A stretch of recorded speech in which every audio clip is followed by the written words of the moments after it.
Hello guys, welcome to cartography IAS revolution in Indian education. बहुत बहुत स्वागत है गाइस आप सभी का कार्टोग्राफी आईएएस चैनल पे।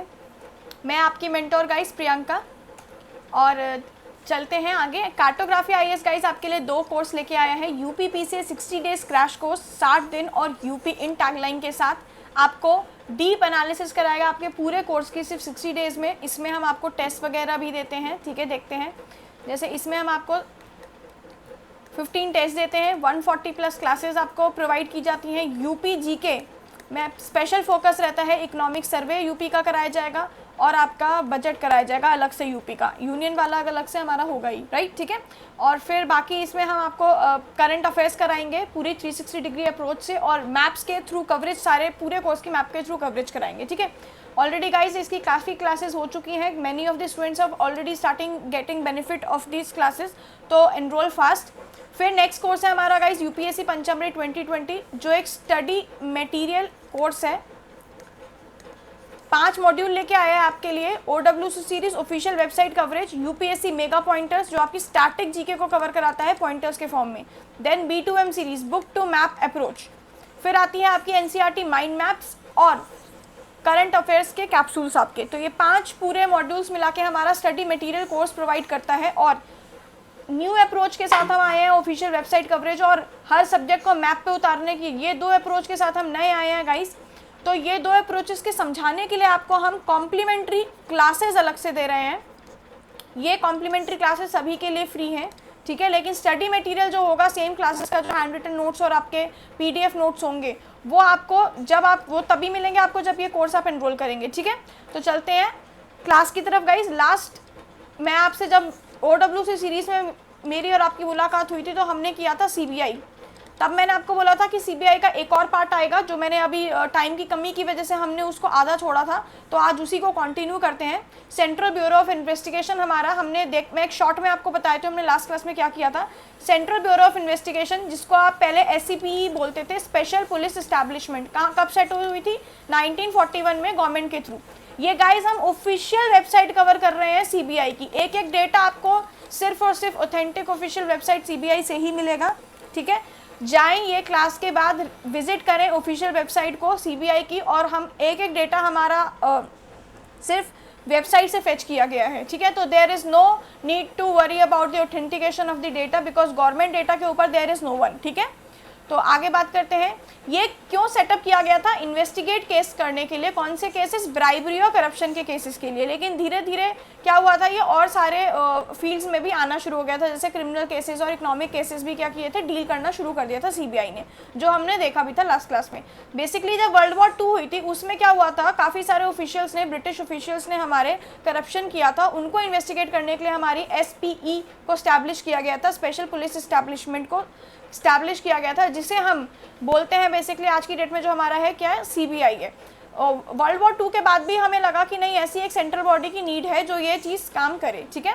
तो सिमिलरली एक एक्ट आया 1946 का, जिसमें DSPE एक्ट जिसे बोलते हैं, Delhi special police establishment act बोलते हैं जिसे, ठीक है। उसके थ्रू हमने क्या किया, एक सेंट्रल बॉडी को अथॉरिटी दी, जिसकी जो आपकी वो ज्यूरिसडिक्शन है वो यूनियन टेरिटरी तक पूरी रहेगी, सुमोटो केसेस रहेंगे, खुद ऑटोनॉमी रहेगी। बाकी स्टेट्स में स्टेट्स के कंसर्न के साथ ही वो केसेस ले सकते हैं।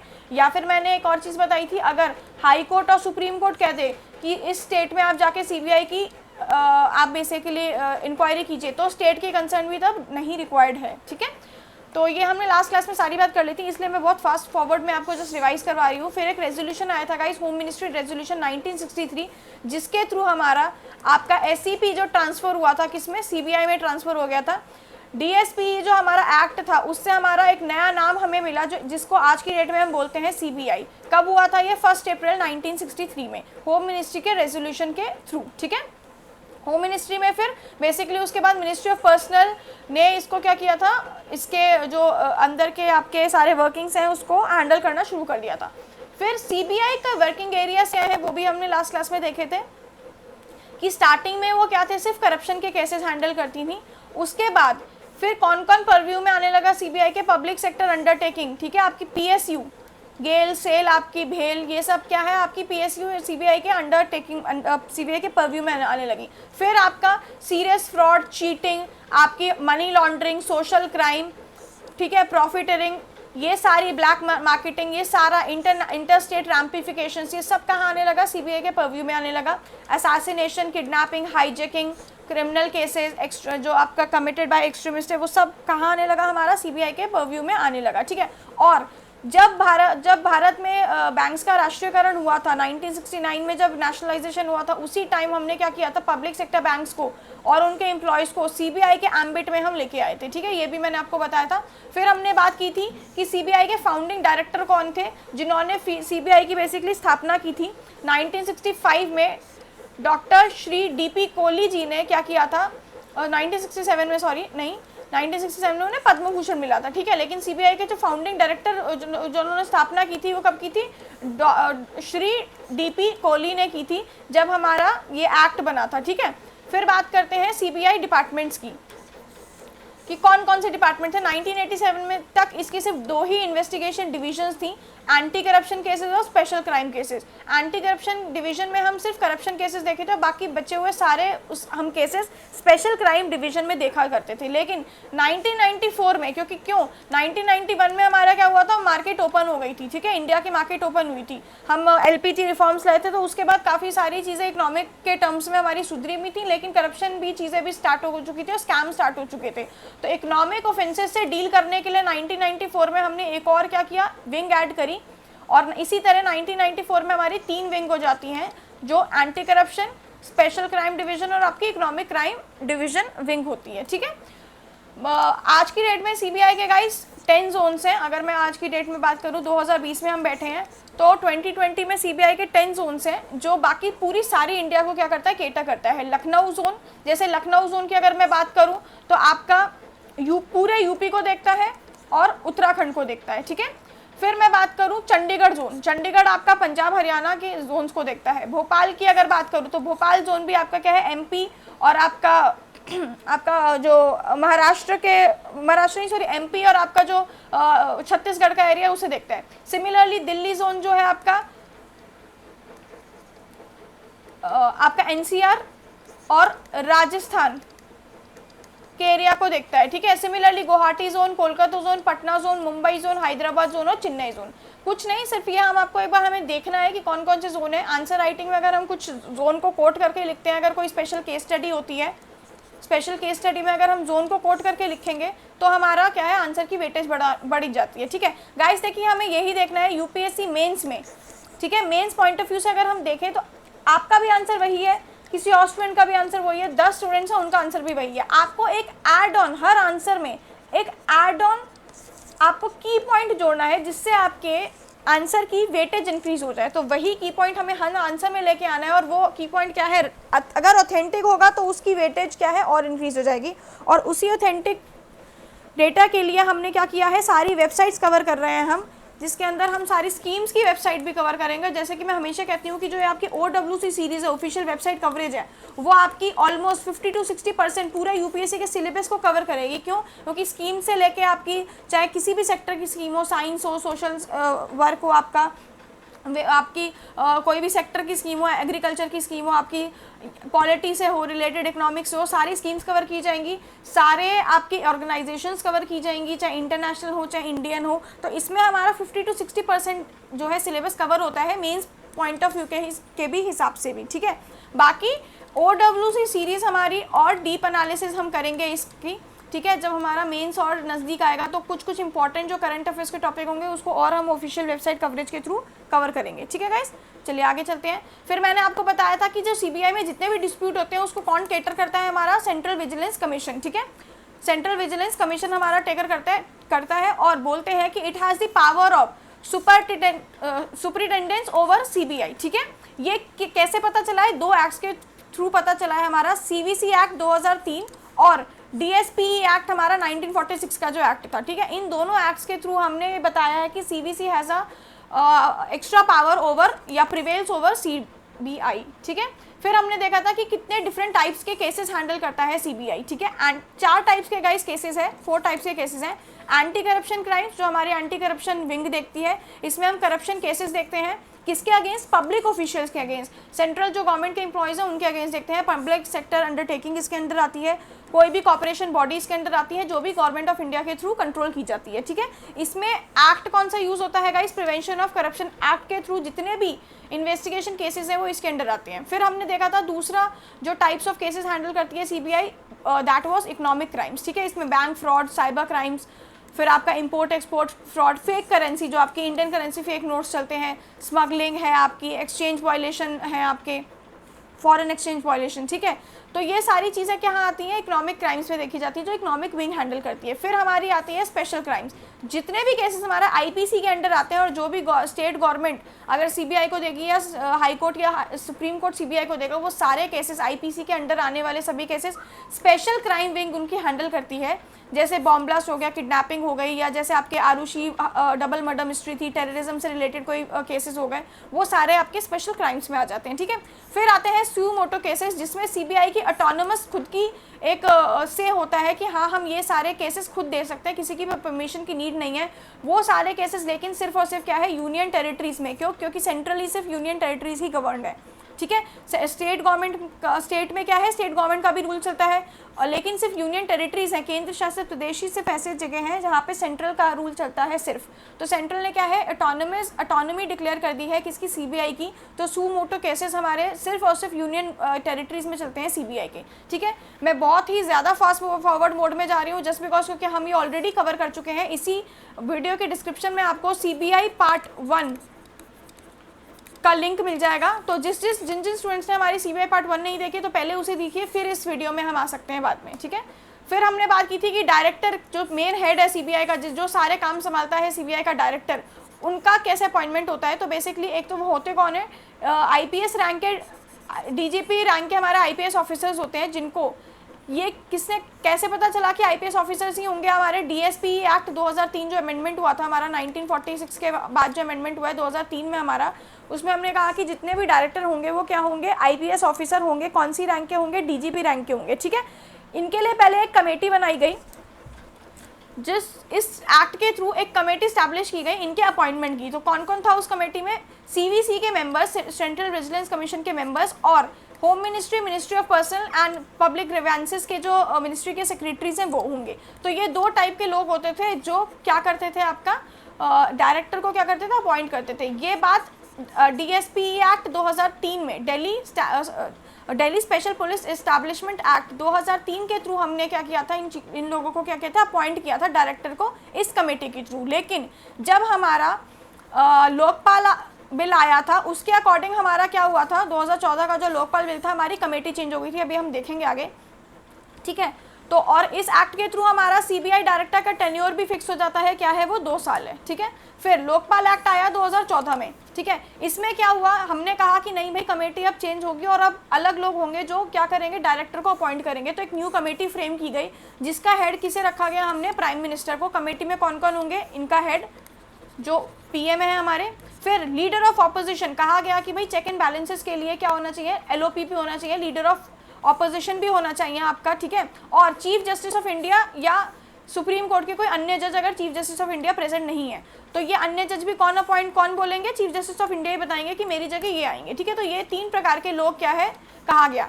और माना जा रहा था कि इस लोकपाल एक्ट से क्या होगा, हमारा पॉलिटिकल इंटरफेरेंस क्या होगा, डिक्रीज होगा, क्योंकि क्यों एक बंदा कौन है, लीडर ऑफ ऑपोजिशन भी है। लेकिन दूसरी तरफ से अगर हम देखें तो पीएम सेंट्रल गवर्नमेंट है ही पूरे, ठीक है। और आज की डेट का अगर हम सिनेरियो देखें तो सुप्रीम कोर्ट जो है हमारा क्या है, पूरा सेंट्रल गवर्नमेंट के अंडर ही बेसिकली क्या है, अनसेड डिक्लेरेशन है कि सेंट्रल गवर्नमेंट के अंदर ही क्या है बेसिकली रूलिंग चल रही है, ठीक है। I will not use it term ruling, but क्योंकि इनका भी क्या है, कोलिजन सिस्टम ऐसा है कि हमारे क्या है, सेंट्रल जो गवर्नमेंट के लोग हैं वो रिक्रूट करते हैं, दे डोंट वांट कि ये जो चीफ जस्टिस लोग हैं ये नहीं चाहते कि सेंट्रल गवर्नमेंट से क्या है वो थोड़ा बिगाड़ के चलें। तो अगर आप देखेंगे कि जो हमारे लेटेस्ट हाल के हमारे चीफ जस्टिस ऑफ इंडिया रहे हैं उनके नेम के ऊपर, उनके नामों के ऊपर हमारे बहुत बवाल चला है, चाहे रंजन गोगोई हो, चाहे दीपक मिश्रा जी हो, उनके ऊपर क्या है काफ़ी सारे एलिगेशंस लगते आ रहे हैं कि आप सेंट्रल गवर्नमेंट के भाई फेवर में चीज़ें कर रहे हैं। ठीक है, तो ये 3 लोगों की कमेटी है, लेकिन मेजॉरिटी क्या है, बेसिकली देखा जाए सेंट्रल गवर्नमेंट के पास अगर लीडर ऑफ ऑपोजिशन नहीं भी मानता है, नो भी करता है किसी अपॉइंटमेंट में, तो it doesn't matter because 2 votes हमारे ऑलरेडी आ चुके हैं। ठीक है,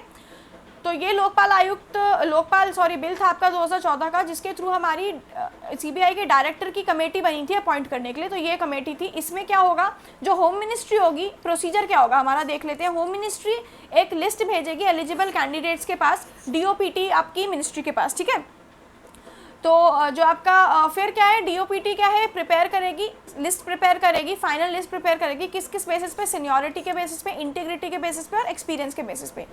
एक्सपीरियंस किन चीज़ों में, investigation of the anti corruption cases. ठीक है, फिर लिस्ट प्रिपेयर होगी और फिर ये डीओपीटी जो है आपकी department of personal and training होता है गाइज ये। ठीक है, मैंने लास्ट क्लास में ही बताया था आपको। ये क्या है, कमेटी को सेंड करेगी, कौन सी कमेटी को, इस कमेटी को जिसका हेड कौन कर रहे हैं, पीएम कर रहे हैं। और फिर फाइनली जो है ये कमेटी क्या है, सीबीआई डायरेक्टर को क्या करेगी, अपॉइंट करेगी। तो दिस इज द प्रोसीजर जिससे आज की डेट में हम सीबीआई के डायरेक्टर को अपॉइंट करते हैं। सारा कुछ लास्ट क्लास में हो चुका है गाइस, बहुत जल्दी जा रही हूँ, ठीक है, क्योंकि हम करा चुके हैं। फिर आते हैं हम डिस्प्यूट्स। हमने एक और बात की थी कि ऑलरेडी लोकपाल एक्ट के थ्रू हमने क्या सोचा था कि कुछ चीज़ें कम होंगी, लेकिन अदरवाइज हुआ क्या, उल्टा ही हुआ।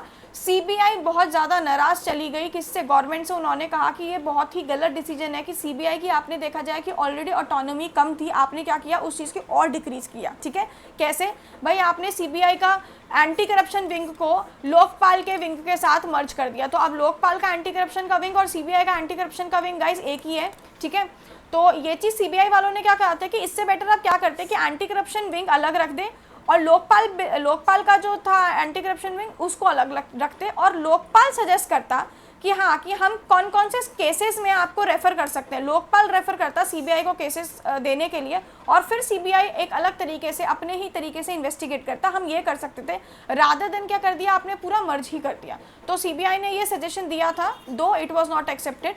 ठीक है, फिर सीबीआई ने क्या कहा कि सीबीआई स्ट्रांगली फील्स की सीरियसली एक क्रिपल आ चुका है कोर फंक्शनिंग में सीबीआई की, कि बीच में आप क्या कर सकते हैं, क्रिपल क्या होता है, बेसिकली एक रुकावट है। ठीक है ना, आपने क्या किया, जो सीबीआई की वर्किंग थी, कोर वर्किंग थी, आपने उसको ही क्या कर दिया, तोड़ दिया। कोर वर्किंग को कैसे तोड़ दिया, क्योंकि जो हमने डायरेक्टर को अपॉइंट किया, वो डायरेक्टर कौन है, अब सेंटर का बंदा है।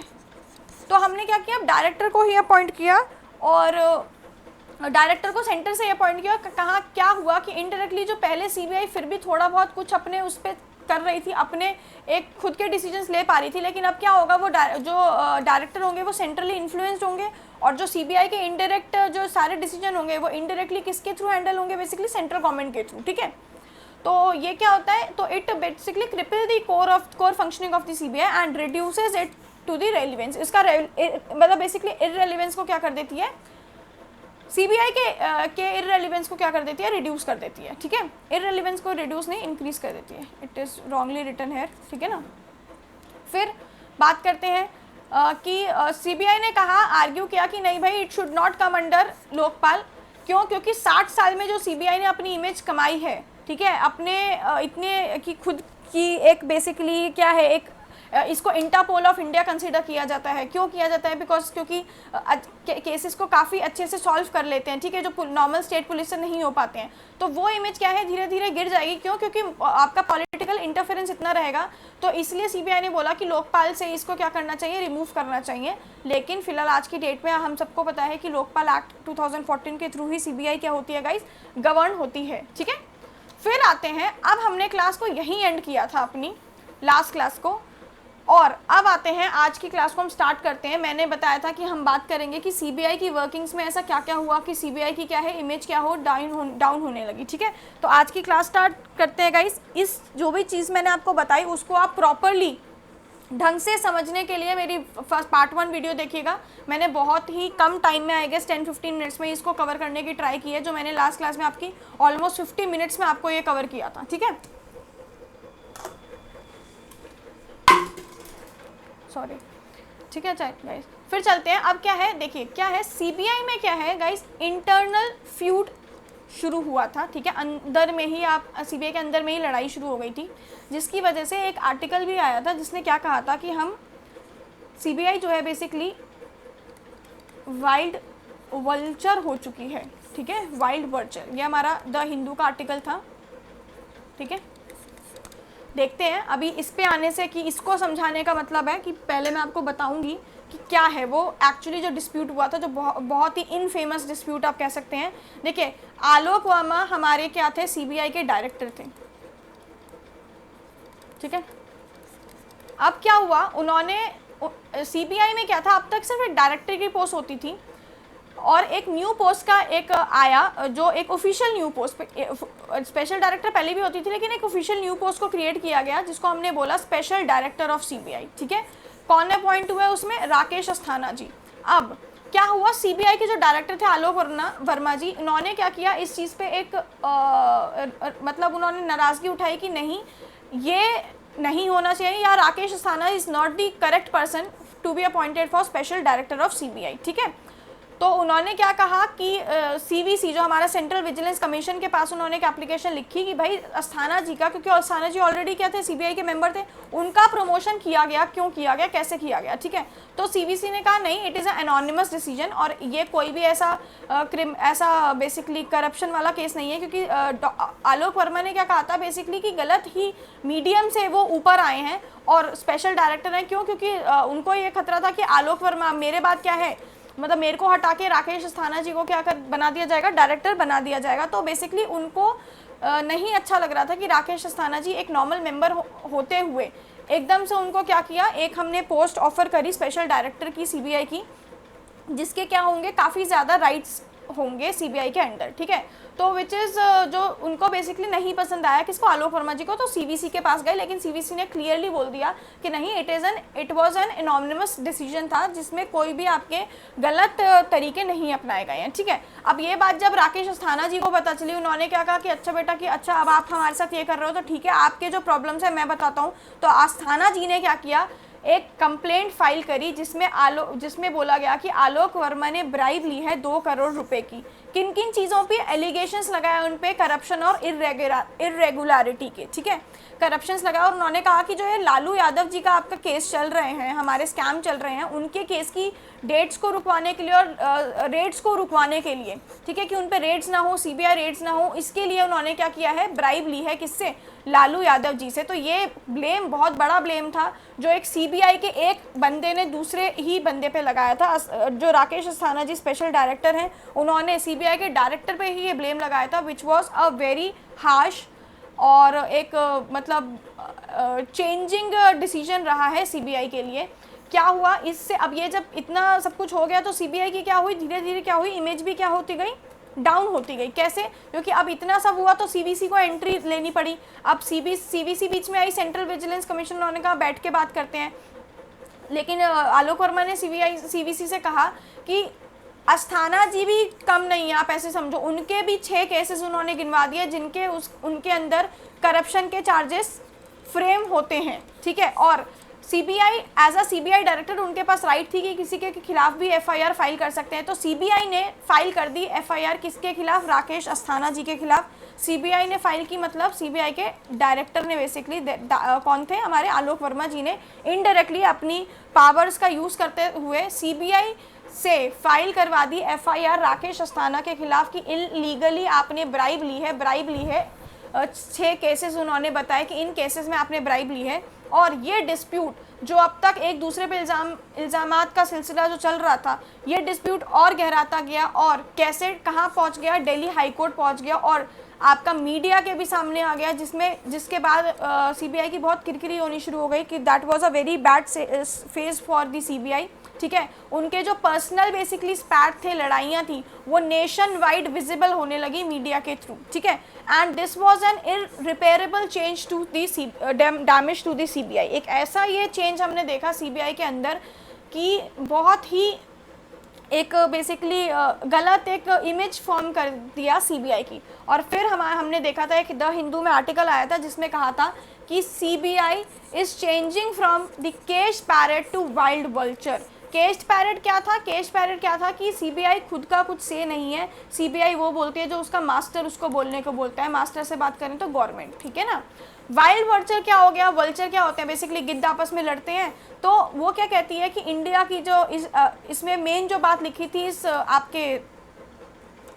आपका जो ये द हिंदू का आर्टिकल आया था उसमें मेन बात क्या लिखी थी कि जो इंडिया का प्रीमियर एंटी करप्शन एजेंसी है वो बेसिकली जो 20 सालों से 2 डिकेड्स 20 ईयर्स से जो बहुत ही 2 डिकेड्स से, ठीक है ना, आपका जो चल रही है रिफॉर्म्स ला रही है, बहुत ही अच्छा जो वर्क कर रही थी, लेकिन वो क्या हुआ डाउन जाती जा रही है। क्यों? क्योंकि उनके जो खुद के अंदर के बॉसेस बैठे हैं वो एक दूसरे को चोर कह रहे हैं। कौन कौन हमारे बॉसेस हैं? डायरेक्टर और स्पेशल डायरेक्टर आलोक वर्मा जी और राकेश अस्थाना जी, ये दोनों एक दूसरे पे इल्ज़ाम लगा रहे हैं और जो सीबीआई की वर्किंग है वो कहीं हद तक रुक गई है और एक गलत निगाह में सीबीआई आ चुकी है।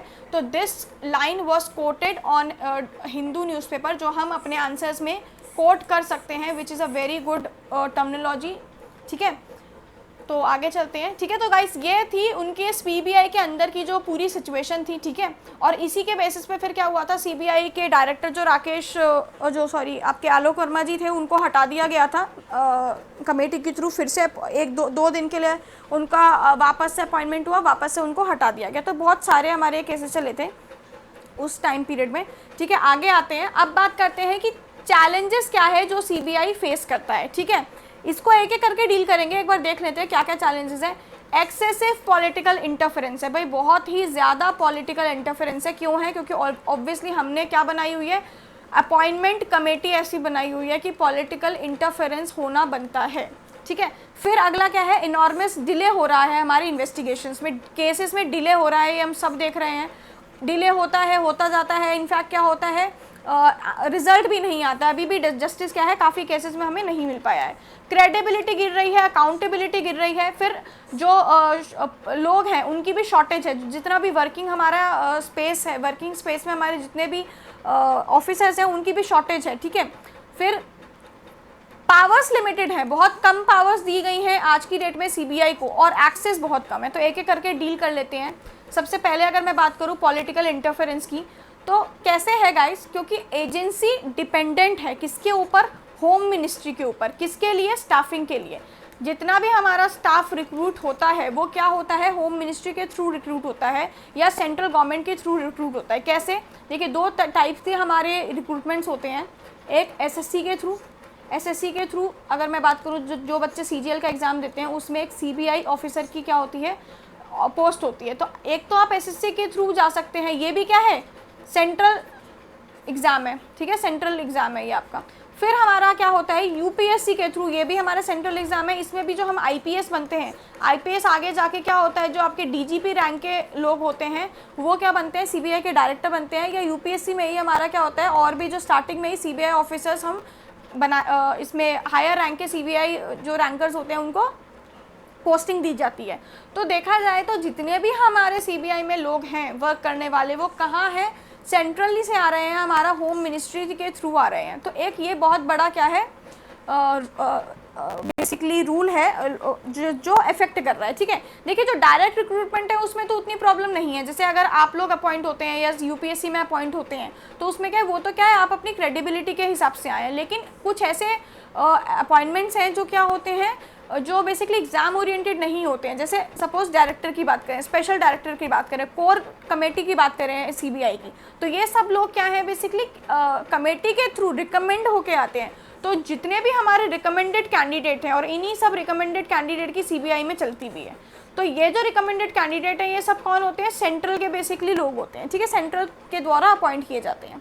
फिर आगे बात करते हैं, इनफैक्ट जो सीबीआई में लॉयर्स होते हैं वो भी कहाँ से आते हैं, मिनिस्ट्री ऑफ लॉ से आते हैं, सेंट्रली गवर्न होते हैं, ठीक है। तो इधर भी क्या है, लॉ के पर्सपेक्टिव में भी फंक्शनल ऑटोनॉमी नहीं दी गई है सीबीआई को। फिर हमने देखा कि सीबीआई को चलाता कौन है, आईपीएस ऑफिसर चलाता है, डीजीपी रैंक के आईपीएस ऑफिसर चलाते हैं जिन्हें हम डायरेक्टर बोलते हैं, ठीक है। तो ये जो डायरेक्टर है गाइस, ये सेंट्रल इन्हें नॉमिनेट करता है, अपॉइंट करता है। कैसे? 3 लोग की कमेटी थी, एक था leader of party, leader of opposition, एक था आपका कौन, आपका पीएम, और एक थे हमारे सुप्रीम कोर्ट के जज। तो बेसिकली ये दो मिलके क्या बना देते हैं, हमारा सीबीआई के डायरेक्टर बना ही देते हैं, जो इनडायरेक्टली क्या होता है, सेंट्रल का बंदा होता है। तो ये जो आपका आईपीएस ऑफिसर्स हैं, इन्हें पता है कि भाई सीबीआई के डायरेक्टर का तो टेन्योर सिर्फ 2 ही साल है, मेरा तो 2 ही साल है, 2 साल के बाद भी तो मुझे कहीं काम करना है। तो they don't want to spoil their relations with the central government. तो ऑब्वियसली आपको क्या करना पड़ता है, प्रेशर में, पॉलिटिकल प्रेशर में आपको कुछ कुछ चीज़ें ऐसी करनी पड़ती हैं सीबीआई के अंदर रहते हुए, जो कहीं ना कहीं आपको नहीं करनी चाहिए थी। ठीक है, क्यों? क्योंकि भाई आपको डर रहता है कि आपकी जो फ्यूचर पोस्टिंग होगी वो क्या है, आज भी सेंट्रल गवर्नमेंट के हाथ में है। ठीक है, फिर बात करते हैं, देखिए जो सीबीआई है, अगर मैं बात करूँ तो उस एक पुलिस एजेंसी की तरह फॉर्म बेसिकली काम करती है। क्यों? क्योंकि पुलिस एजेंसी की तरह क्यों काम करती है, क्योंकि जितने भी केसेस सीबीआई डील करती है वो, या जितने भी प्रोसीजर डील करती है, वो प्रोसीजर को कहाँ से फॉलो करते हैं हम, सीआरपीसी से, कोड ऑफ क्रिमिनल प्रोसीजर, या जो आईपीसी के अंडर हमारे केसेस होते हैं जो होते हैं वो सीबीआई क्या है, हैंडल करती है। तो और जो पुलिस है आपका क्या है, वो स्टेट सब्जेक्ट है। तो कहीं ना कहीं क्या है, ये पुलिस एजेंसी एक की तरीके से एक फ्रेम हो चुकी है, लेकिन पुलिस एजेंसी बन तो गई और स्टेट सब्जेक्ट है। तो कहीं ना कहीं जो सीबीआई है वो पुलिस, जो आपकी स्टेट पुलिस होती है, उनके फैक्ट्स एंड फिगर्स को लेके चलती है। दूसरी बात, स्टेट गवर्नमेंट में वो क्या करती है, खुद नहीं कर सकती इन्वेस्टिगेशन जब तक कि स्टेट का कंसेंट ना मिला हो। ठीक है ना, ये भी हमने बता दिया है।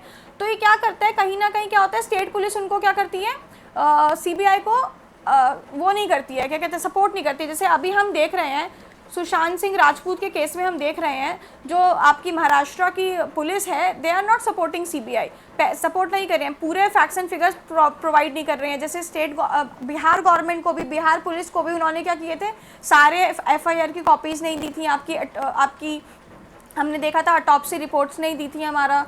ठीक है, तो ये सारी चीज़ें हैं। तो क्या होता है, कहीं ना कहीं ये जो सीबीआई है वो स्टेट की जो पुलिस है उस पर डिपेंडेंट होती है उनकी इन्वेस्टिगेशन को। क्योंकि देखो पहले ही दिन से सीबीआई को तो केस मिल नहीं जाता, सीबीआई को केस तब मिलता है जब स्टेट गवर्नमेंट आपकी इनएफिशिएंट होती है या नहीं लगता कि ये केस को क्रैक कर पाएंगे।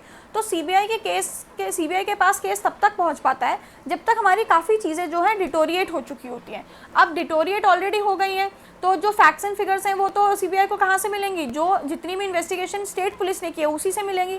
और स्टेट पुलिस क्या करती है, वो नहीं चाहती कि अगर सीबीआई के पास केस जाए तो वो पूरी तरीके से क्या होती है, अपनी इन्फॉर्मेशन नहीं प्रोवाइड करती है। फिर अलग से सीबीआई को क्या करना पड़ता है, सुप्रीम कोर्ट जाना पड़ता है, जो इस केस में हमें देखने को मिला। सुप्रीम कोर्ट ने सीबीआई के फेवर में एक बात कही और बोला महाराष्ट्र स्टेट गवर्नमेंट की पुलिस को कि आप लायबल हैं, आपको हम एक डायरेक्शन दे रहे हैं कि आप सीबीआई का पूरी तरीके से सपोर्ट करेंगे, जो भी सीबीआई आपसे डिमांड करेगी, all the information should be provided by you. ठीक है, तो ये अभी हाल ही में हमने देखा था कि सुप्रीम कोर्ट का एक वर्डिक्ट आया था इस चीज़ को लेते हुए। तो बेसिकली क्या है, तो सीबीआई क्या है, एक तरीके का डिपेंडेंस क्रिएट हो जाती है उसकी सीबीआई की स्टेट पुलिस के ऊपर। ठीक है, और एक साइलेंट डेडलॉक क्रिएट हो जाता है। ठीक है ना गाइस, क्या हो जाता है, साइलेंट डेडलॉक क्रिएट हो जाता है। क्यों? क्योंकि आपको पूरी इन्फॉर्मेशन नहीं मिलती, उस स्टेट में आप ढंग से गवर्न नहीं कर पाते, या तब तक गवर्न नहीं कर पाते जब तक आपका स्टेट का कंसेंट ना होगा। ठीक है, तो ये सब हमने देखा, पॉलिटिकल इंटरफेरेंस हमारे कितने चल रहे हैं। फिर देखते हैं सीबीआई में हम स्कैम्स देखते हैं गाइस, स्कैम्स क्या क्या होते हैं जो हमारे आज की डेट में हमने काफ़ी सुने हैं कि सीबीआई ने इस स्कैम को क्या है, पूरी तरीके से ढंग से नहीं हैंडल किया है, तो वो मिस हैंडलिंग हो जाती है हमारे स्कैम्स की ड्यू टू पॉलिटिकल प्रेशर। ठीक है, कुछ ऐसे केसेस भाई जो नेशनल इंपॉर्टेंस रखते हैं उसमें भी क्या हो जाती है, मिस हैंडलिंग होती है पॉलिटिकल प्रेशर के वजह से। तो कुछ केसेस देख लेते हैं। जैसे हमने देखा था जयललिता जी का केस था। उनका क्या था, बेसिकली डिसप्रोपोर्शनेट आपके एसेट्स थे उनके, तो उस पर उनके करप्शन चार्जेस फ्रेम किए थे। ठीक है, फिर हमारा पीवी नरसिम्हा राव जी का केस था, उनके ऊपर भी क्या थे, करप्शन चार्जेस फ्रेम किए थे। लालू प्रसाद जी का केस था, ये सब हम जानते हैं क्या था, ये बेसिकली एक फॉर्डर स्कैम था आपका। ठीक है ना, लालू प्रसाद जी का एक फॉर्डर स्कैम था जिसमें उन्होंने क्या किया था, अपने इलीगल तरीके से जो हमारा बिहार गवर्नमेंट का ट्रेजर था, बिहार गवर्नमेंट का जो खजाना था उसमें से इलीगल तरीके से फॉर्डर के नाम के या एनिमल हस्बेंड्री के नाम के, इन चीज़ों के नाम से, ठीक है, उन्होंने क्या किया था, इलीगल तरीके से पैसे विड्रॉ किए थे और काफ़ी सारे लगभग पैसे विड्रॉ किए थे आपके लालू प्रसाद जी ने, तो उनके ऊपर ये करप्शन के चार्जेस चल रहे थे। ठीक है, फिर मुलायम सिंह यादव आ जाते हैं, मायावती आ जाती है। ये सारे हमारे केसेस हमने देखा था, सबके ऊपर कहीं ना कहीं हमने क्या देखा थे, करप्शन चार्जेस चल रहे थे, ठीक है। फिर इन केसेस का क्या है, डिलेड जजमेंट है। क्यों? क्योंकि अगर लालू प्रसाद जी का डिले जजमेंट क्यों हुआ था, क्योंकि उस टाइम पे कांग्रेस क्या थी, उस टाइम पे आपकी बेसिकली गवर्नमेंट में थी, तो कांग्रेस और लालू प्रसाद जी अलाई में हैं, तो कांग्रेस ने फुल ट्राई किया था कि इस चीज़ की जो आपकी इन्वेस्टिगेशन है वो रोकी जाए, लेकिन फाइनली लालू प्रसाद जी को क्या मिल गई थी, सज़ा मिल गई थी, ठीक है ना। तो उन्होंने इनफैक्ट अपना जेल का टर्म भी उन्होंने क्या किया, स्पेंड किया है। लेकिन गलत तरीके से हमने क्या किया है, सीबीआई ने इस वे में क्या है काम किया है, पॉलिटिकल प्रेशर इतना था कि लोग क्या हो जाते हैं, उनको एक्विट कर दिया जाता है, प्रोसिक्यूशन डिले होती है या जजमेंट ही पूरा डिले आता है पॉलिटिकल प्रेशर्स के थ्रू। कुछ और एग्जांपल्स हमने देखे थे जहाँ पे सीबीआई का मिसयूज़ किया गया, जैसे आपका हवाला स्कैंडल है, ठीक है। जैन हवाला के केस आपने सुना होगा, उसमें गाइस 4 ब्रदर्स थे, ये 4 जैन ब्रदर्स थे। ये क्या करते थे, आप ऐसे समझ लो, जो स्विस बैंक है ना,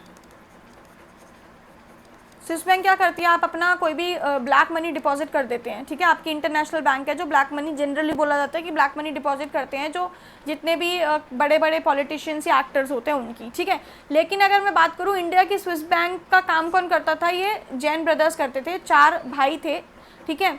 इन्होंने क्या किया था, जितने भी बड़े बड़े पॉलिटिकल नेता थे उन सब नेताओं का क्या किया था, ब्लैक मनी को वाइट में ट्रांसफ़र करने का काम ये लोग करते थे, ठीक है। तो इस वजह से क्या हुआ था, ये जब बात खुली थी तो इस पे सीबीआई जांच बिठाई गई और इसी को कहते हैं हम जैन हवाला स्कैंडल। तो देखा कि ऑलरेडी किसका पैसा इसमें वाइट हो रहा था, पॉलिटिकल नेताओं का, अब चाहे कोई वो किसी भी पार्टी के थे। तो ऑब्वियसली क्या होगा, इस केस में हमारे मुश्किल हो गई थी हमको जजमेंट को दे पाना, क्योंकि पॉलिटिकली इतना इंटरफेरेंस था इस केस में, ठीक है। फिर अगर मैं बात करूँ बोफोरस स्कैंडल का, बोफोरस बेसिकली आपकी एक कंट्री थी गाइस, स्वीडन की कंट्री नहीं, सॉरी, स्वीडन की एक कंपनी थी जो क्या बनाती थी, आर्म्स बनाती है, ठीक है। बोफोरस आपकी एक स्वीडन की कंपनी है जो क्या आर्म बनाती है।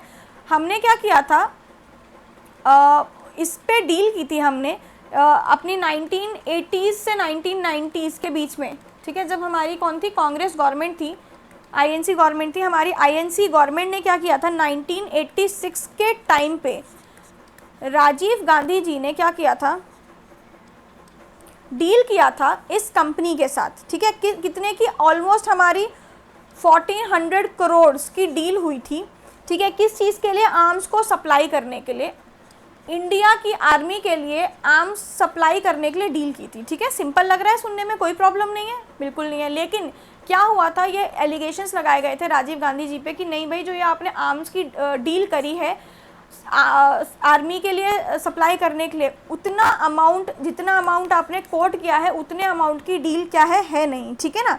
और ये क्या था, एक तरीके का ये भी एक पॉलिटिकल स्कैंडल था आपका, जो हमने देखा था कि इंडियन नेशनल कांग्रेस की गवर्नमेंट को झटका लगा था उस टाइम जब ये पूरा जो स्कैंडल था वो खुलकर आया था।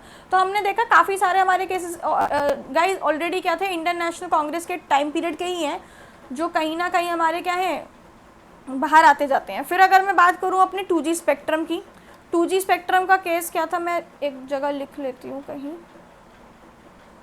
ठीक है, यहाँ लिख लेती हूँ गाइस, ठीक है। अगर मैं अपना मैं शॉर्ट बहुत ही कम टाइम में बता रही हूँ, क्योंकि ये वैसे भी पेपर के लिए आज की डेट में उतना इम्पॉर्टेंट नहीं है, लेकिन क्या है, हम इसे आंसर में अपना कोट करेंगे एग्जाम्पल को लेके, तो 1-2 लाइन में क्या कर सकते हैं, एक्सप्लेन कर सकते हैं, ठीक है। अब 2G स्पेक्ट्रम में हमने देखा कि सभी लोगों को क्या कर दिया, छोड़ दिया गया, एक्विट कर दिया गया, ठीक है ना, एक्विट कर दिया गया। क्यों? क्योंकि 2G स्पेक्ट्रम में क्या था, आप बेसिकली स्पेक्ट्रम क्या थे, हमने बहुत ही सस्ते दामों में क्या किए थे, बेच दिए थे। किनको बेच दिए थे, पॉलिटिकल पार्टीज़ के लोगों को, या बहुत सारे ऐसे लोगों को जो पॉलिटिकल पार्टी से रिलेशन रखते थे। तो बहुत सारे इसमें कंपनीज भी आई थी सामने कि आपने कैसे 2G जो आपका स्पेक्ट्रम के जो हमारे ट्राई के जो डायरेक्टर थे उनके ऊपर भी क्वेश्चंस उठे थे, ठीक है। और इसको बोला गया था कि ये विश्व का वर्ल्ड सेकंड बिगेस्ट एब्यूज है, किसका, एग्जीक्यूटिव पावर का।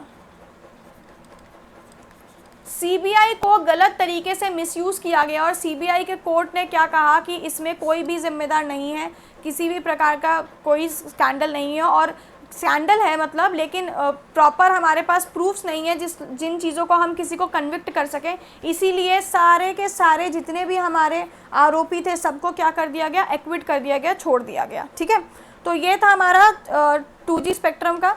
फिर हमने देखा कोल स्कैम है हमारा, ठीक है ना, और ऐसे करके हमारे बहुत सारे स्कैम आते हैं। कोल स्कैम का भी मैं आपको एक बार चलो शॉर्ट में बता देती हूँ। एक तो इसमें मुझे पॉइंटर नहीं दिखाई देता एक्चुअली। कोल स्कैम में क्या था गाइस, ये नेशनल कोल की एलोकेशन होती है हर बार, ठीक है ना, तो हमारी पब्लिक सेक्टर एंटरप्राइजेस में एलोकेशन की जाती है नेशनल कोल की हर बार, ठीक है। लेकिन क्या था 2004 से 9 के बीच में कैग की जो रिपोर्ट आई थी, कंट्रोलर ऑडिटर ऑफ जनरल ने एक रिपोर्ट दी थी कि 2004 से 9 के बीच में, फिर से कौन है, हमारी इंडियन नेशनल कांग्रेस ही है, 2004 से 9 के बीच में जो हमारा एलोकेशन हुआ है कोल का पब्लिक सेक्टर एंटरप्राइजेस में, वो गलत तरीके से हुआ है, इलीगल तरीके से हुआ है। टेंडर जिनको मिलना चाहिए था वो टेंडर उनको नहीं मिला है, और हैवी अमाउंट ऑफ ब्राइबरी लेकर हमने क्या किया है, डिसएलोकेशन किया है कुछ कुछ कंपनीज के बीच में। तो ये था हमारा कोल स्कैम जो 2004 से 9 के बीच में हुआ था, ठीक है। तो ये सारे देखे हमने कुछ कुछ स्कैम्स, और ऐसे बतेरे स्कैम्स और हैं जो हम देखते हैं कि सीबीआई को क्या है, गलत तरीके से मिसयूज़ करते हैं हम, जहाँ पे भी पॉलिटिकली इन्वॉल्वमेंट होती है, ठीक है। फिर देखते हैं क्रेडिबिलिटी अब लॉस हो रही है, ठीक है। एक सेकेंड दीजिए मुझे बस।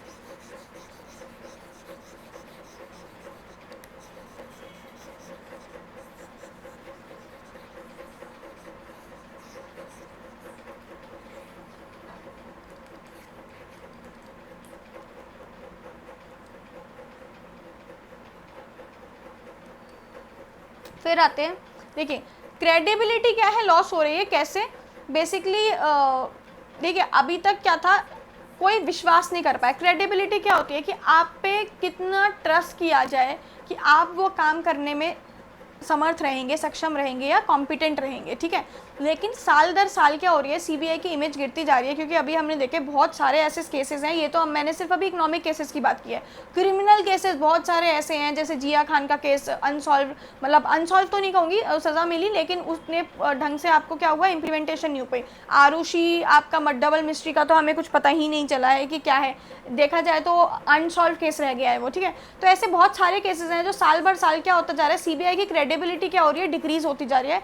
और ये एक चैलेंज बन गया है आज की डेट में सीबीआई के लिए कि अपनी इमेज को सुधारा जाए। जैसे अभी हमने देखा सुशांत सिंह राजपूत के केस में मांगा गया कि #CBI मांगी गई SSR के लिए, लेकिन बार बार ये क्या बोला जा रहा है कि भाई सीबीआई भी अपनी अच्छी तरीके से अगर कर देती है, आपका इन्वेस्टिगेशन करती है तो ही फ़ायदा है, नहीं तो उम्मीद कम है सीबीआई से भी, ठीक है ना। अभी हाल ही में हमारे जो शत्रुघ्न सिन्हा हैं हमारे, उन्होंने एक स्टेटमेंट बोला था जो हम इनफैक्ट अपने आंसर राइटिंग में भी कोट कर सकते हैं। अभी कुछ ही दिन पहले, 5-6 दिन पहले उन्होंने एक स्टेटमेंट बोला था कि CBI is best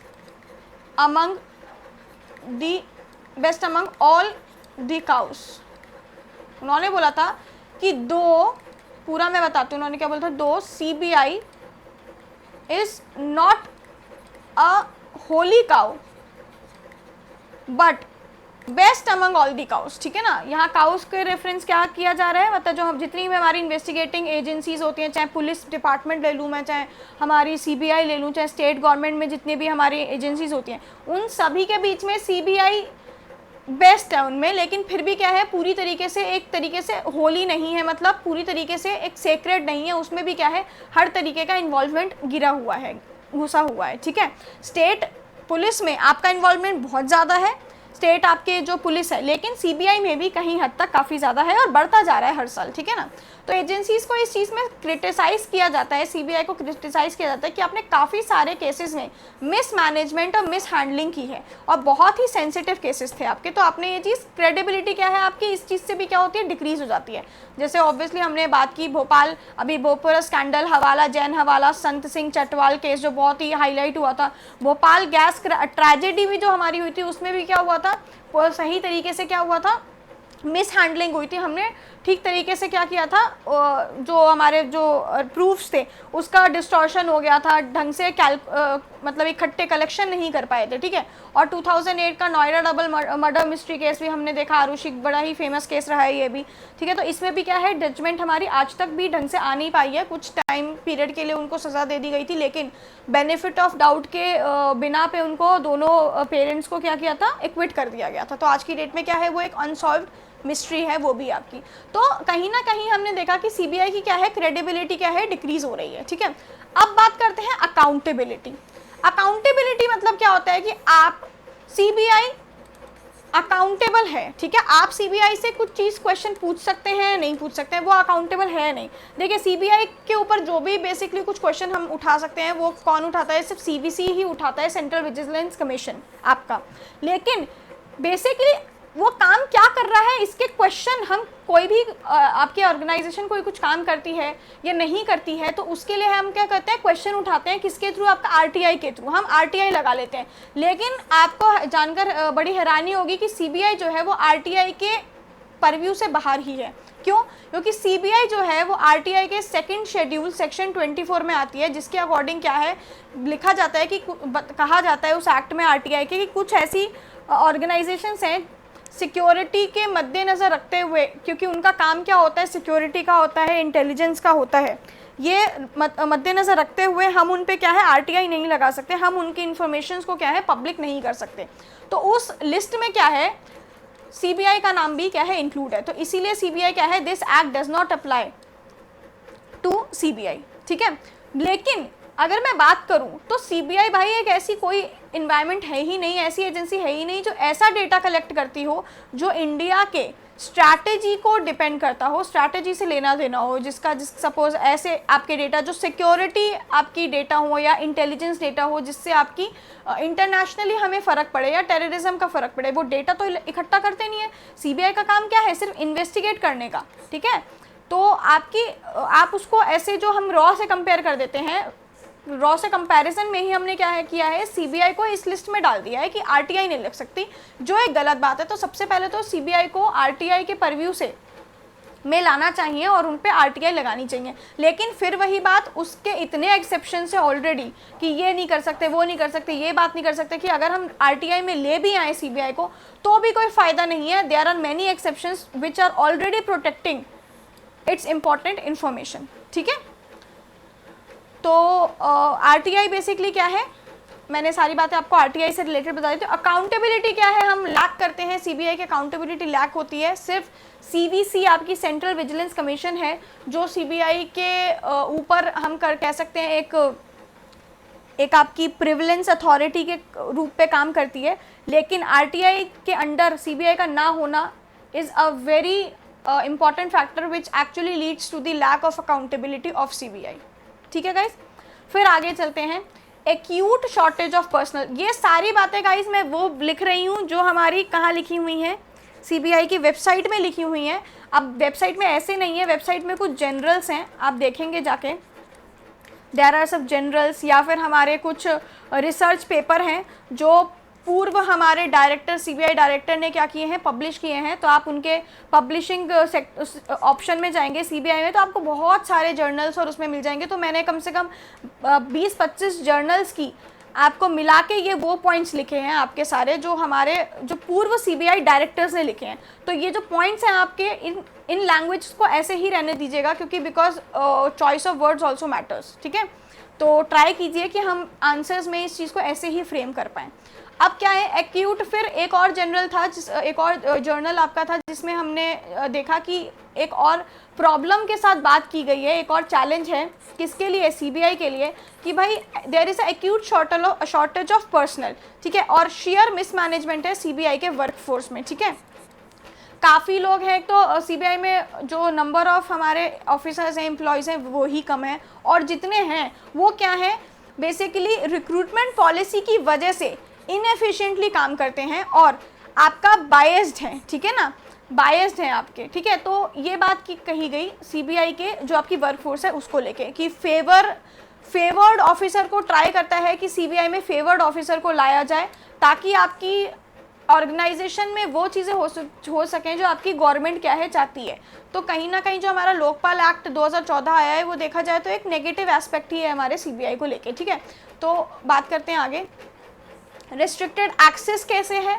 restricted access कैसे है गाइस, हमको किसी भी सेंट्रल गवर्नमेंट के एम्प्लॉय पे इन्वेस्टिगेशन बिठाने के लिए, या आपका जो जितना भी सेंट्रल गवर्नमेंट के एम्प्लॉय हैं या फिर ऐसे एम्प्लॉय हैं जो जॉइंट सेक्रेटरी के लेवल से ऊपर हैं, उन पे इन्वेस्टिगेशन बिठाने के लिए भाई आप सीधा सीधा सीबीआई क्या है इन्वेस्टिगेशन नहीं बिठा सकती। जितने भी जॉइंट सेक्रेटरी के लेवल से आपके ऊपर के एम्प्लॉयज़ हैं या आपके सेंट्रल गवर्नमेंट की जितने भी एम्प्लॉयज़ हैं उनके ऊपर अगर इन्वेस्टिगेशन सीबीआई को करनी है तो उनका सू मोटो चार्जेस नहीं है, कि उनके राइट्स नहीं है, उनको पहले सेंट्रल गवर्नमेंट से प्रायर अप्रूवल लेना पड़ेगा। अब ये बताओ ये कहाँ की समझदारी है कि अगर आप उसको एक ऑटोनोमस बॉडी बोल रहे हैं कि सीबीआई एक ऑटोनोमस बॉडी की तरह है, जबकि है नहीं वो, ठीक है ना, आपने नाम दे दिया बस। तो किस तरीके से ऑटोनोमस बॉडी है जब आप पूरी तरीके से किसी केस की स्टार्टिंग से पहले भी सेंट्रल गवर्नमेंट से अप्रूवल लेना पड़ेगा कि इस केस को देखा जाए या नहीं देखा जाए, तो फ़ायदा नहीं है ना। तो ये आपने क्या किया, उसके एक्सेस को क्या किया, रिस्ट्रिक्ट कर दिया सीबीआई के एक्सेस को। तो ये एक बिग ऑब्स्टिकल की तौर पे देखा जाता है करप्शन और हायर लेवल ऑफ ब्यूरोक्रेसी के करप्शन केसेस को कॉम्बैट करने के लिए एक बड़ा ऑब्स्टिकल सामने आता है, क्या कि हमें प्रायर अप्रूवल लेना पड़ता है सेंट्रल गवर्नमेंट के एम्प्लॉयज़ को डील करने के लिए, ठीक है। फिर बात करते हैं इन्हीं सब चैलेंजेस के बेसिस पे इसको क्या कहा जाता है, क्योंकि इनएफिशिएंट है अपनी वर्किंग में सीबीआई, ठीक है, डिले देता है, कितने काफ़ी सारा हम डिले देखते हैं, इनएफिशिएंट वर्क देखते हैं इसका, ठीक है, और एक डिपेंडेंट वर्क देखते हैं, पोलराइज्ड वर्क देखते हैं। पोलराइज्ड वर्किंग होती है सेंट्रल गवर्नमेंट के थ्रू। तो बोला जाता है कि आप अभी हमने देखा भी था ये चीज़ ना, कोलगेट स्कैम केस में कही गई थी। सुप्रीम कोर्ट ने कहा था कि the CBI has become a states parrot only screaming and repeating the masters voice, ठीक है। तो ये वही कह रहे हैं जो बेसिकली गवर्नमेंट क्या है हमारी बोल रही है, ठीक है ना। अब क्या है, कहाँ कहाँ क्या होता है, जहाँ आपकी सेंटर में गवर्नमेंट है और वही गवर्नमेंट अगर आपकी किसी स्टेट में है, जैसे आज की डेट में सुशांत सिंह राजपूत में सिचुएशन अलग है, वहाँ पे क्या है बीजेपी आपकी सेंट्रल में है, ठीक है, और हमारी जो ये ठाकरे जी की सरकार है हमारी शिवसेना, ये हमारी कहाँ है, महाराष्ट्र में है, ठीक है ना। तो ये दो सरकारें अलग हैं, तो इसीलिए शायद आप कह लीजिए सीबीआई इंक्वायरी हो भी गई। लेकिन अगर ऐसी कोई बात होती कि यहाँ महाराष्ट्र में बीजेपी होती और जैसे आदित्य ठाकरे जी का नाम सामने आ रहा है ऐसे ही किसी और नेता का सपोज नाम सामने आ रहा होता जो बीजेपी का नेता होता और सेंटर में भी बीजेपी होती, तो आई बेट कि ये सीबीआई जांच सेंटर तक नहीं पहुंच पाती। क्यों? क्योंकि सीबीआई के लिए पहले लोग कहाँ गए, सुप्रीम कोर्ट। सुप्रीम कोर्ट भी क्या है, इनडायरेक्टली क्या है, सेंट्रली ओरिएंटेड है, तो सुप्रीम कोर्ट पहले तो अलाउ ही नहीं करता और स्टेट तो खुद करता ही नहीं। जैसे महाराष्ट्र के पास पहले गए कि सीबीआई जांच पे सौंपा जाए, तो महाराष्ट्र गवर्नमेंट ने साफ मना कर दिया कि नहीं, आपको हम नहीं दे सकते। मैंने आपको जैसे कि बताया है, स्टेट गवर्नमेंट पे सीबीआई जांच बिठाने के दो ही तरीके हैं। एक तो खुद स्टेट आपको बोले कि आइए और हमारी सीबीआई जांच कीजिए, जहां सुशांत सिंह राजपूत के केस में हमने देखा था कि महाराष्ट्र गवर्नमेंट ने साफ मना कर दिया था। उन्होंने बोला था कि हमारी पुलिस डिपार्टमेंट इतना कॉम्पिटेंट है कि ये वो केस ले सके। दूसरा एक तरीका होता है कि हम सुप्रीम कोर्ट जा सके या हाई कोर्ट जा सके। तो सुप्रीम कोर्ट ने क्या बोल दिया, उन्होंने आदेश दे दिया कि हाँ, इसकी सीबीआई जांच होनी चाहिए। लेकिन अगर पॉलिटिकल पार्टी की मैं बात करूं कि अगर बीजेपी ही होती आपकी स्टेट में भी, तो मुझे जहां तक लगता है ये वाली आपकी क्या होती, ये वर्डिक्ट नहीं आता जो आज की डेट में वर्डिक्ट आया था। तो क्या है, इनडायरेक्टली क्या कर रहे हैं, हम होल्ड कर रहे हैं, एक्सेसिव पॉलिटिकल इंटरफेरेंस हम दे रहे हैं। और इसीलिए सुप्रीम कोर्ट ने बोला कि इतना पॉलिटिकल इंटरफेरेंस है कि आपका क्या है, एक सीबीआई एक ऐसा तोता बन गया है जो एक पिंजरे में बंद है और वो वही बात बोलता है जो उसका मास्टर या उसका मालिक कहता है उसको बोलने के लिए, ठीक है। तो इससे हमने देखा कि सुप्रीम कोर्ट ने सीबीआई को ये भी बोला कि इनॉर्मस डिले आप कर रहे हैं, किसमें, इन्वेस्टिगेशंस में, ठीक है। जैन हवाला डायरीज में हमने देखा, या हमने बहुत सारे अभी केसेस की डिस्कशन की सभी में, ठीक है। तो आगे चलते हैं, फिर बात करते हैं अब इन सारी प्रॉब्लम्स को हम निपटे कैसे, वे फॉरवर्ड कैसे कर सकते हैं, इसका वे फॉरवर्ड क्या क्या हो सकता है, क्या सजेशंस हो सकते हैं। सबसे पहले तो भाई सीबीआई को डी लिंक किया जाए, उसका लिंकिंग हटाया जा सके, किससे, गवर्नमेंट से, ठीक है। एडमिनिस्ट्रेटिव कंट्रोल जो सीबीआई का आपका कंट्रोल है, गवर्नमेंट के हाथों में वो हटाया जाए, ठीक है। वो कहाँ कैसे हटाया जाएगा, कहने का मतलब है लोकपाल जो आपका एक्ट है, या तो हम उसमें अमेंडमेंट्स लाएं सीबीआई को लेकर, ठीक है। इस एक्ट ने बहुत सारी बातें की थी, उसमें से हमने वो बात देखी है जो सीबीआई के लिए हुई थी, ठीक है। तो या तो आप इस एक्ट को हटाया जाए, ठीक है। फिर बात करते हैं और क्या वे फॉरवर्ड हो सकता है कि as long as the government of the day has the power to transfer and post officials of its choice in CBI, जब तक कि सेंट्रल गवर्नमेंट में पावर रहेगी कि अपनी मर्जी के वो लोग को अपॉइंट कर सकें, तब तक सीबीआई क्या है अपनी ऑटोनॉमी एंजॉय नहीं कर पाएगी और इन केसेस में प्रॉब्लम्स रहेगी। तो इट्स बेटर कि क्या है वो जो कमेटी बनाई गई है उस कमेटी को चेंज किया जाए, अपॉइंटमेंट कमेटी को चेंज किया जाए और स्टैट्यूटरी स्टेटस प्रोवाइड किया जाए सीबीआई को, which is a very important suggestion. CBI को एक स्टैट्यूटरी स्टेटस प्रोवाइड किया जाए, पार्लियामेंट्री एक्ट के थ्रू सीबीआई का क्या किया जाए, एस्टैब्लिशमेंट किया जाए ढंग से, ठीक है। और इसमें एक प्रॉपर हम कमेटी फॉर्मेशन की जाए जो पॉलिटिकल इन्फ्लुएंस से क्या है उतनी डोमिनेट ना हो, ठीक है। फिर बात करते हैं जो आपका कैग है, controller auditor general of India, ठीक है, and election commission will help the maintain the independence of the institution, ठीक है ना। वो ये कह रहा है कि जैसे आपके कैग के ऊपर रूल्स लाते हैं और जो रूल्स हमारे इलेक्शन कमीशन पे हैं वही रूल्स, उसी टाइप के रूल्स हम क्या करें सीबीआई के ऊपर फॉलो करें, ताकि क्या है हमें एक इंडिपेंडेंस क्रिएट हो अपने इस सीबीआई के इंस्टीट्यूशन को रन करने के लिए।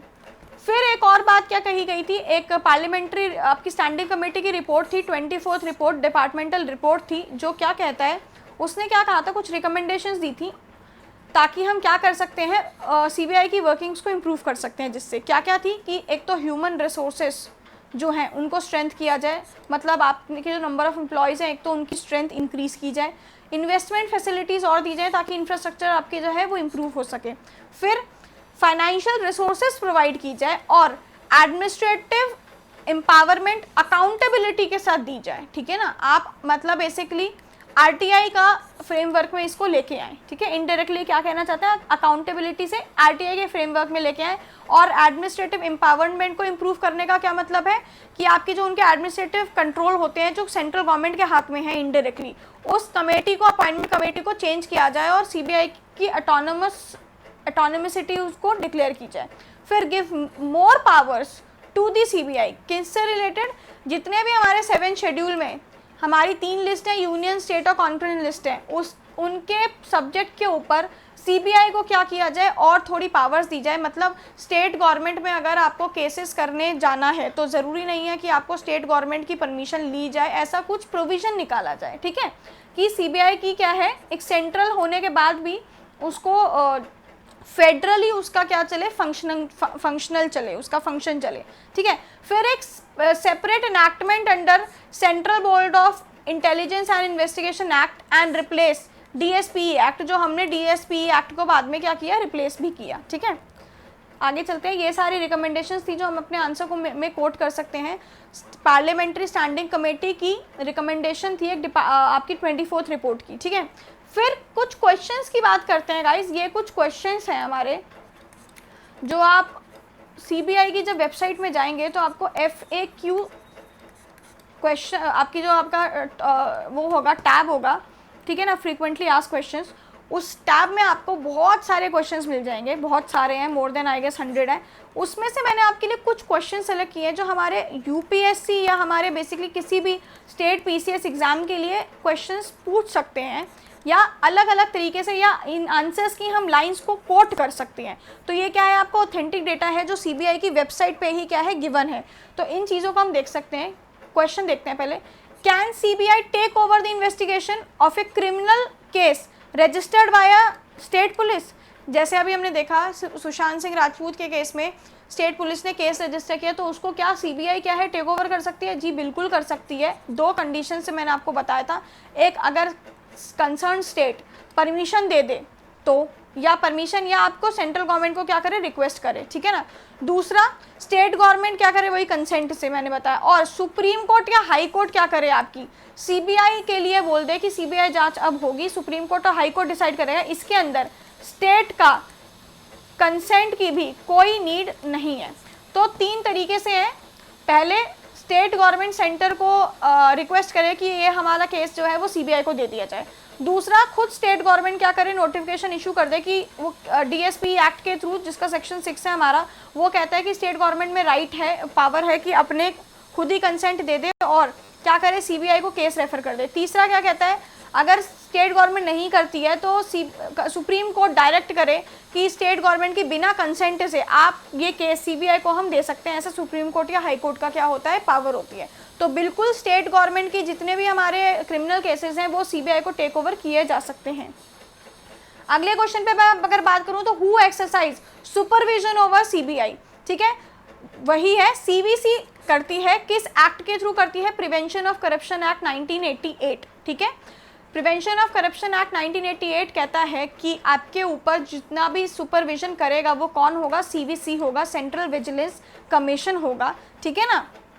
और इन अदर टर्म्स जो आपके डीओपीटी है, department of personal and training, जो किसके अंडर का डिपार्टमेंट है आपका, ministry of personal pension and grievances of the government of India का जो हमारा है, उसके अंदर का डिपार्टमेंट है डीओपीटी। और वो डीओपीटी के ही जो लोग होते हैं वो कहीं ना कहीं हमारे क्या होते हैं, सीवीसी में क्या होते हैं, वो लोग क्या करते हैं, सुपरविजन करते हैं। तो इनडायरेक्टली क्या हो गया हमारा, CVC indirectly ministry of personal and pension grievances he supervise कर रहा है किसको, सीबीआई को। तो कौन सुपरवाइज करता है आपका, सीवीसी करता है, तो ओनली एंड ओनली बॉडी, ठीक है, सेंट्रल विजिलेंस कमीशन। फिर बात करते हैं कि भाई इंडिया में एक और आपकी कमेटी है, एक और एजेंसी है जिसका नाम है सेंट्रल इन्वेस्टिगेशन एजेंसी। अच्छा गाइस, सेंट्रल एनआईए का भी हमारी क्या है, ओडब्ल्यूसी आ चुकी है, ठीक है, देख लीजिए, इसकी भी ऑफिशियल वेबसाइट कवरेज एनआईए की भी हमने करा दी है, ठीक है। अब वो क्वेश्चन क्या कहता है कि भाई एक और आपकी बॉडी है नेशनल इन्वेस्टिगेशन एजेंसी, उस बॉडी और आपकी सीबीआई में क्या डिफरेंस है, तो what is the difference between the nature of the cases investigated by the NIA and the CBI. तो दिस इज द क्वेश्चन। इसका आंसर क्या लिखा है, जो हमारी सीबीआई की वेबसाइट है उस पर कहा है कि जो एनआईए है हमारा नेशनल इन्वेस्टिगेशन एजेंसी, उसको नवंबर 2008 में जो मुंबई के टेरर अटैक्स हुए थे उसको इन्वेस्टिगेट करने के लिए बनाया गया था, इससे पहले नहीं था, ठीक है। एनआईए को बेसिकली इसको कॉन्स्टिट्यूट क्यों किया गया था, जो हमारे मुंबई अटैक्स हुए थे 2008 में, उनके इन्वेस्टिगेट करने को, उन टेररिस्ट अटैक को इन्वेस्टिगेट करने को, उस टेररिज्म की फंडिंग को इन्वेस्टिगेट करने को इस एनआईए की स्थापना की गई थी। और आज की डेट में हमारा जो नेशनल इन्वेस्टिगेशन एजेंसी है ये क्रॉस बॉर्डर टेररिज्म और आपका जितने भी आपके ये इंटरनेशनल इश्यूज होते हैं, एनआईए उसको गवर्न करता है, ठीक है। वेयर एज हमारा जो सीबीआई है वो इंडिया के अंदर इंटरनली क्या चीज़ें देखता है, करप्शन के चार्जेस देखता है, इकोनॉमिक ऑफेंसेस देखता है और क्रिमिनल केसेस देखता है, ठीक है, अदर देन टेररिज्म। तो टेररिज्म के हमारे जो इंटरनेशनल और ऐसे टेररिज्म हैं जो जिसने इंडिया को अफेक्ट किया है वो पूरी तरीके से कौन देखा है, एनआईए देखेगा। लेकिन अभी हमने कुछ टाइम पहले देखा था, कुछ देर पहले, कि सीबीआई भी जो है वो टेररिज्म में क्या करती है, कुछ केसेस हैंडल करती है। वो कुछ लिमिटेड केसेस होते हैं गाइस जो सीबीआई टेररिज्म के फ्रेमवर्क में क्या करती है, हैंडल करती है। और वो भी क्या होता है, बेसिकली एनआईए के द्वारा ही क्या होता है, एक रेफर्ड केसेस होते हैं जिसमें सेंट्रल गवर्नमेंट क्या करती है, सीबीआई को रेफर करती है वो टेररिज्म के केसेस, ठीक है। तो ये समझ आया आपको डिफरेंस एनआईए और सीबीआई में, कि जो एनआईए है बेसिकली हमारे मेन टेररिज्म और क्रॉस बॉर्डर टेररिज्म है हमारा, उस पर डील करता है। और सीबीआई क्या है, इंटरनली इंडिया के अंदर करप्शन और इकोनॉमिक केसेस और क्रिमिनल केसेस को डील करता है। काम वही करते हैं लेकिन नेचर ऑफ वर्क अलग है दोनों के, ठीक है गाइस, समझ आया। आगे चलते हैं। Can CBI suo motu take up the investigation of any crime anywhere in the country, नहीं, बताया हुआ है सिर्फ यूनियन टेरिटरी में सू मोटो केसेस लेने का अधिकार है किसका, सीबीआई का। यूनियन टेरिटरी में आप ले सकते हैं। डीएसपीई आपका जो एक्ट है सेक्शन 3 के मुताबिक सीबीआई सिर्फ और सिर्फ यूनियन टेरिटरी में क्या करती है, केसेस ले सकती है, अपनी ऑटोनॉमी दिखा सकती है। अदरवाइज स्टेट में आपके लेंगे तो मैंने आपको ऑलरेडी 5-6 बार बता दिया है कि स्टेट में या तो सुप्रीम कोर्ट हाई कोर्ट बोलेगी या स्टेट का कंसेंट चाहिए होगा, ठीक है। वही बातें लिखी गई हैं, तो आप लोग देखना चाहें तो पॉज करके पढ़ सकते हैं, ठीक है। आगे चलते हैं। अब बात करते हैं, हमने देखा है कि बहुत बार एक वर्ड यूज होता है ट्रैप, कि सीबीआई का ट्रैप है। भाई ये क्या ट्रैप है, एक तो जो सीबीआई का ट्रैप है ये वर्ड यूज किया जाता है often read in the newspaper. What is a trap, we often read in newspaper that CBI has caught a public servant in a trap. ये ट्रैप क्या चीज़ है बेसिकली, देखिए ये क्वेश्चन तो ऑब्वियसली कभी नहीं आएगा आपके पेपर में, लेकिन इनकी कुछ लाइंस हैं जो मैंने इसलिए स्पेशली ये आपका क्वेश्चन को मैं लेके आई हूँ आपके उसमें कुछ जैसे हम सीबीआई की जब वर्किंग्स में काम क्वेश्चन का आंसर लिख रहे होंगे, फंक्शंस ऑफ सीबीआई या वर्किंग ऑफ सीबीआई या फिर how the working of CBI is affected by the political interference, interpret your answer या इलस्ट्रेट योर आंसर, ऐसा कुछ हमारे पास क्वेश्चन आता है। तो उसमें हम क्या कर सकते हैं, इन क्वेश्चन इन आंसर्स की क्या है लाइन्स को कोट कर सकते हैं और ये सारा आपका ऑफिशियल डेटा है तो एक वेटेज क्रिएट हो जाती है। ठीक है, तो क्या कहते हैं देखते हैं कि CBI Lay's the great emphasis on catching corrupt public servants who demands on the take bribes. The process of catching such corrupt public servants red-handed. हमें क्या करना होता है, सीबीआई करती है रेड हैंडेड, एक बेसिकली एक ट्रैप फॉर्म करती है जिसमें वो एक स्टिंग ऑपरेशन टाइप का आपका while they demand and take bribe is popularly known as trap. ठीक है, सीबीआई खुद ही क्या करती है, ब्राइब और इन चीज़ों की बात करती है, ट्रैप फॉर्म करती है किसके अगेंस्ट, अपना पब्लिक सर्वेंट के अगेंस्ट। ठीक है ना, तो ये बेसिकली एक आपका ट्रैप है which is not obviously legal word, it is a set procedure है जिसमें जो सीबीआई है वो ट्रैप ले करती है अगेंस्ट अ पब्लिक सर्वेंट।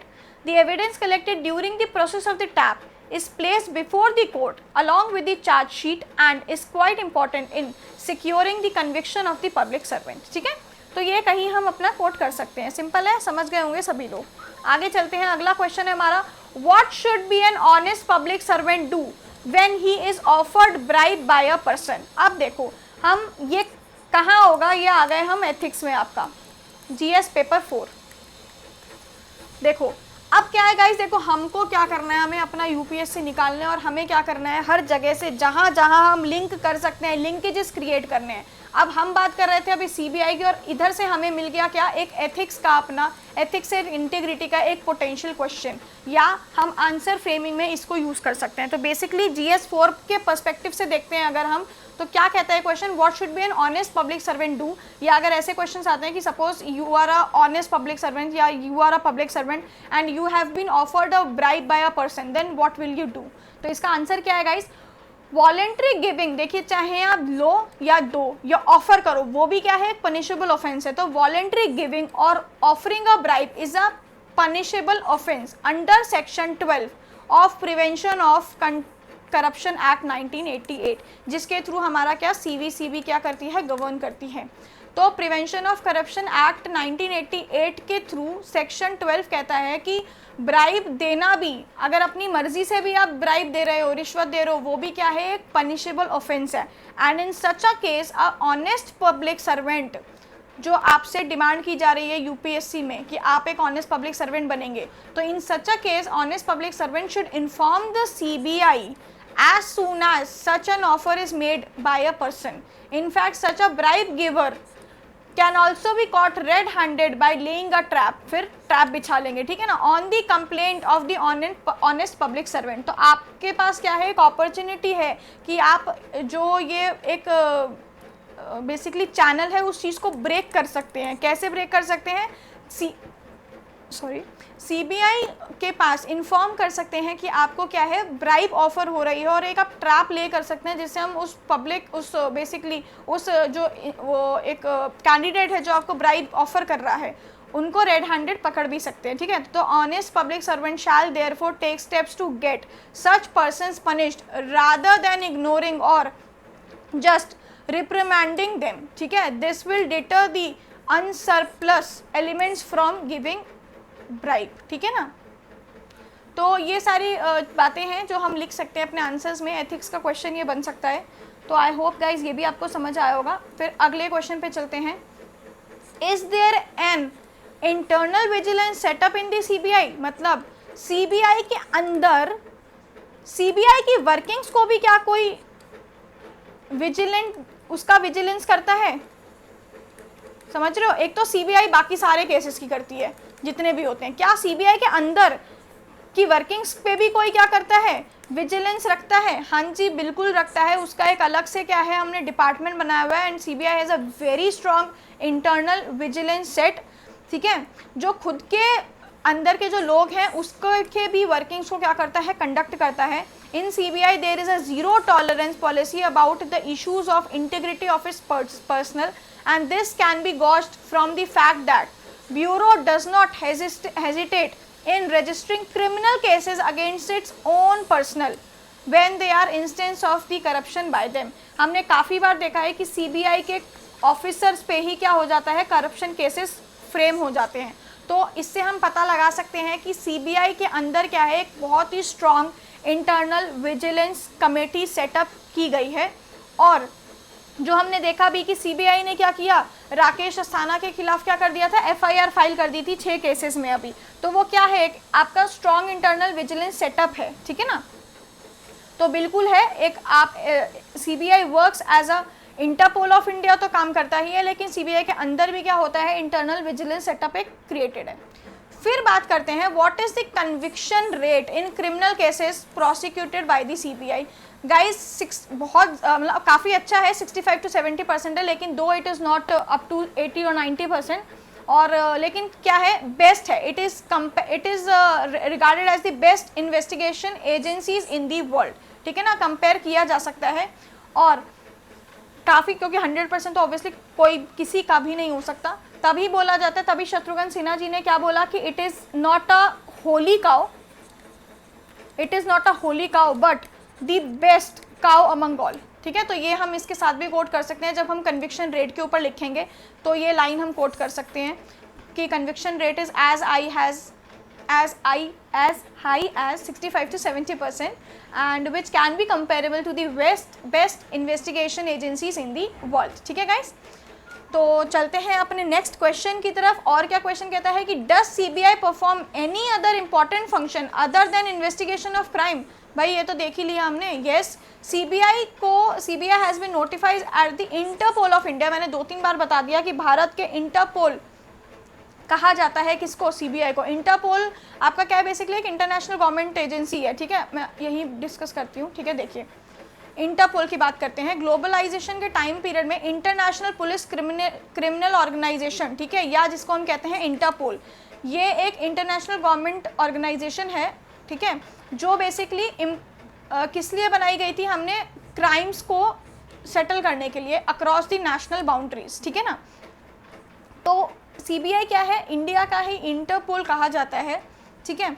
तो सीबीआई इंटरपोल की तरह वर्क करता है। और क्या फंक्शन होता है, सीबीआई की एक ट्रेनिंग एकेडमी भी है जो गाजियाबाद में सिचुएटेड है, जहाँ पे अलग अलग कोर्सेज की क्या करती है, ट्रेनिंग मिलती है ना, अपने ऑफिसर्स को ही नहीं, इनफैक्ट अलग अलग जो कंट्रीज से ऑफिसर्स आते हैं हम उनको भी ट्रेन करते हैं। तो सीबीआई सिर्फ इन्वेस्टिगेशन के अलावा और भी काम करती है, इंटरपोल का काम करती है आपका, ठीक है, आपके ट्रेनिंग प्रोवाइड करती है, ठीक है, अपने किस किस को, हमारे खुद के ऑफिसर्स को, सीबीआई ऑफिसर्स को, या जो कंट्री बाहर की कंट्री से कोई ऑफिसर्स आते हैं, या जो स्टेट पुलिस के हमारे ऑर्गेनाइजेशन के ऑफिसर्स होते हैं, उनको भी क्या करती है, ट्रेनिंग प्रोवाइड करती है, ठीक है। तो चलते हैं गाइस अगले क्वेश्चन पे। अब आता है what is the role of CBI as Interpol of India, ठीक है। अब क्या है, देखिए ये क्या कह रहा है कि देखिए इस जो एरा हमारा चल रहा है ग्लोबलाइजेशन का और इंफॉर्मेशन टेक्नोलॉजी का, यहाँ क्या है, जो हमारे क्राइम्स हैं और जो क्रिमिनल्स हैं वो बढ़ते जा रहे हैं। और हमारे हर नेशनल जो बाउंड्रीज हैं उसके आसपास क्या हो रहा है, ये चीज़ का क्रिमिनल जो ऑफेंसेस हैं वो चीज़ इंक्रीज़ होती जा रही है। तो उस चीज़ को केटर करने के लिए international police criminal organisation setup की गई, जिसको आप इंटरपोल के नाम से भी जानते हैं।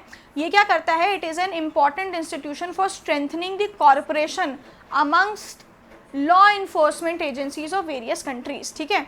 जितने भी हमारी एजेंसीज़ हैं, जैसे हमारी क्या हो गई, सीबीआई हो गया, रॉ हो गया, ठीक है, इन सारे, अब अगर मैं और बात करूँ अब बाकी सारी कंट्रीज़ का, तो इनके बीच में क्या करता है, बेसिकली ये एक इंटरपोल क्या करता है, एक मीडियम का काम करता है कि जो बाकी सारी कंट्रीज़ के बीच में जितनी भी जिन कंट्रीज़ की डिफरेंट एजेंसीज़ हैं, सारी कंट्रीज़ की हैं, जैसे हमारी एक सीबीआई हो गई, ठीक है ना, उनके बीच में एक कनेक्शन बिल्डअप करता है। और इस कनेक्शन से हम क्या हेल्पफुल हमें रहता है, बेसिकली हमें क्या करता है, एक इंटरफेस प्रोवाइड कर देता है इंटरपोल, बेसिकली जो क्या करता है, सारी इन्फॉर्मेशन को क्या करता है, शेयर करने में हेल्प करता है। तो सीबीआई को इंटरपोल बोला जाता है, इंडिया का इंटरपोल सीबीआई को बोला जाता है, क्यों, क्योंकि it facilitates the exchange of sharing of information by these agencies, ठीक है, and it also get the red notices of the fugitive criminals wanted in India, ठीक है। अगर हमें किसी कंट्री को इंडिया के अंदर का कोई क्रिमिनल चाहिए, सोचिए कोई ऐसा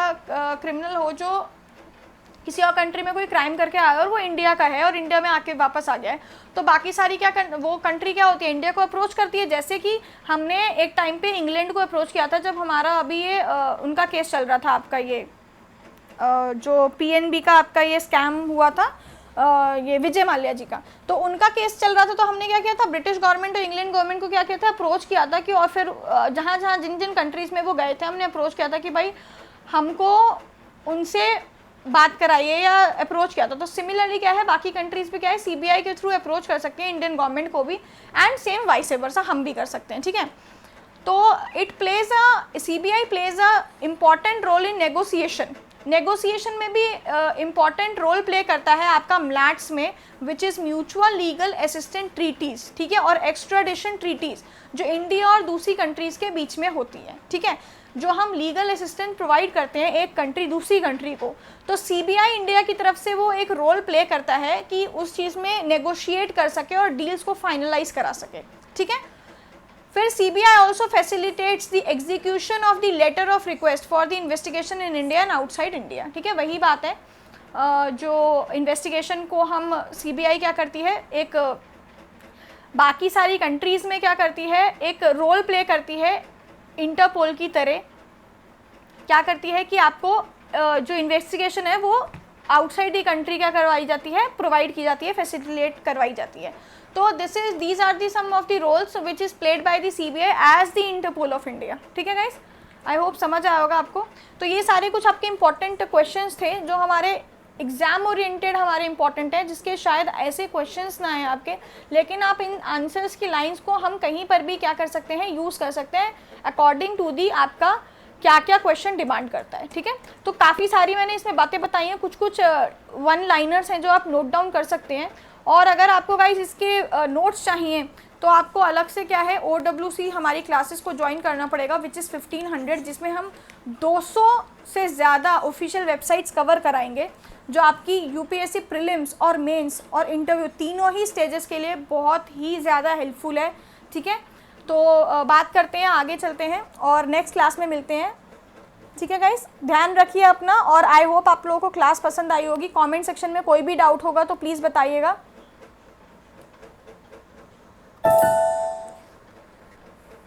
ठीक है गाइस, चलते हैं अपने क्लास की तरफ, एंड करते हैं क्लास को।